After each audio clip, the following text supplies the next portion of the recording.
MTV news Kannada ವಾಹಿನಿಗೆ ಸ್ವಾಗತ. ಹೆಬ್ಬೇರ್ ಸಮೀಪದ ಪೀತ ಬೈಲಿನಲ್ಲಿ ನಡೆದ ನಕ್ಸಲ್ ವಿಕ್ರಮ್ ಗೌಡ ಎನ್ಕೌಂಟರ್ ಪ್ರಕರಣದ ಕುರಿತು ಮಾತನಾಡಿದ ಜಿಲ್ಲಾ ಉಸ್ತುವಾರಿ ಸಚಿವೆ ಲಕ್ಷ್ಮೀ ಹೆಬ್ಬಾಳ್ಕರ್, ಕಾನೂನು ಪ್ರಕಾರ ಕಾನೂನು ಚೌಕಟ್ಟಿನಲ್ಲಿ ಪೊಲೀಸರು ಕ್ರಮ ಕೈಗೊಂಡಿದ್ದಾರೆ. ನಕ್ಸಲೈಟ್ಗಳನ್ನ ಕಟ್ಟಿ ಹಾಕಬೇಕು ಎಂಬುದು ಸರ್ಕಾರದ ನಿರ್ಧಾರ. ಕೂಂಬಿಂಗ್ ಮಾಡುವ ಸಂದರ್ಭದಲ್ಲಿ ಎನ್ಕೌಂಟರ್ ನಡೆದಿದೆ ಎಂದಿದ್ದಾರೆ.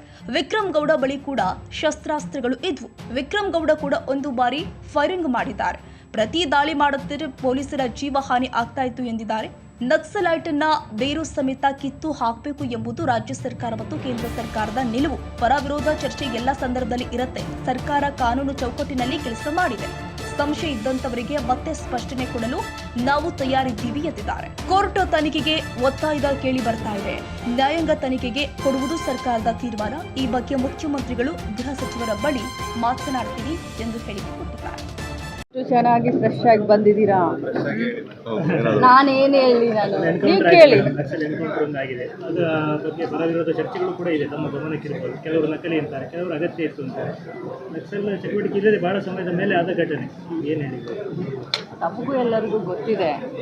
ಕಾನೂನು ಪ್ರಕಾರ ಕಾನೂನು ಚೌಕಟ್ಟಿನಲ್ಲಿ ನಕ್ಸಲೈಸ್ ಅದನ್ನು ನಾವು ಕಟ್ಟಿ ಹಾಕಬೇಕು ಅನ್ನುವಂಥ ಒಂದು ಹಂತದಲ್ಲಿ ನಾವು ಮಾಡಿದ್ವಿ. ಕೂಂಬಿಂಗ್ ಮಾಡೋ ಸಂದರ್ಭದಲ್ಲಿ ಈಗ ಅವ್ರ ಹತ್ರನೂ ವೆಪನ್ಸ್, ಅವರು ಫೈರಿಂಗ್ ಮಾಡಿದ್ದಾರೆ ಅಂತ ನಾನು ಕೇಳಿದೆ. ಒಂದು ಫೈರಿಂಗ್ ಮಾಡಿದ್ದಾರೆ. ಅದಾದಮೇಲೆ ಈಗ ನಾವೇನಾದರೂ ಅಂದರೆ ಪೊಲೀಸರು ಏನಾದರೂ ಮಾಡಲಿಲ್ಲ ಅಂತಂದಿದ್ರೆ ಬಹುಶಃ ಪೊಲೀಸರಿಗೆ ಕೂಡ ಜೀವಹಾನಿ ಆಗುವಂಥ ಎಲ್ಲ ಸಾಂದರ್ಭಿಕ ಎಲ್ಲ ನಮಗೆ ಕಂಡು ಬರುತ್ತೆ. ಸೊ ನಕ್ಸಲೈಟನ್ನು ನಾವು ಬೇರೆ ಸಮೇತ ತೆಗಿಬೇಕು ಅನ್ನುವಂಥ ಒಂದು ಭಾವನೆ ಕೇಂದ್ರ ಸರ್ಕಾರದಾಗ್ಬೋದು, ರಾಜ್ಯ ಸರ್ಕಾರದಾಗ್ಬೋದು ಇದೆ.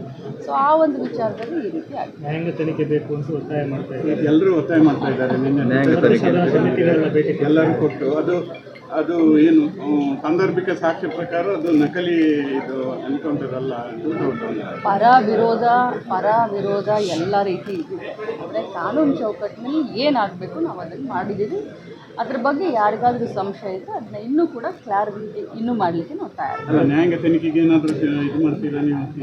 ಈ ಸರ್ಕಾರದ ತೀರ್ಮಾನ ನಾನು ಮುಖ್ಯಮಂತ್ರಿಗಳ ಹತ್ರ, ಹೋಮ್ ಮಿನಿಸ್ಟರ್ ಹತ್ರ ಮಾತಾಡ್ತೀನಿ. ಈಗ ಸಮಾವೇಶ ಹಾಸನದಲ್ಲಿ ಆಗುವ ಸಮಾವೇಶದ ಬಗ್ಗೆ ಭಾಳ ಚರ್ಚೆ ಆಗ್ತಾ ಇದೆ. ಅದು ನಿಜಕ್ಕೂ ಭಿನ್ನಮತ ಇರುವುದು ಹೌದಾ? ದೆಹಲಿಯಲ್ಲಿದ್ದರೂ ಹೋಗಿದೆ.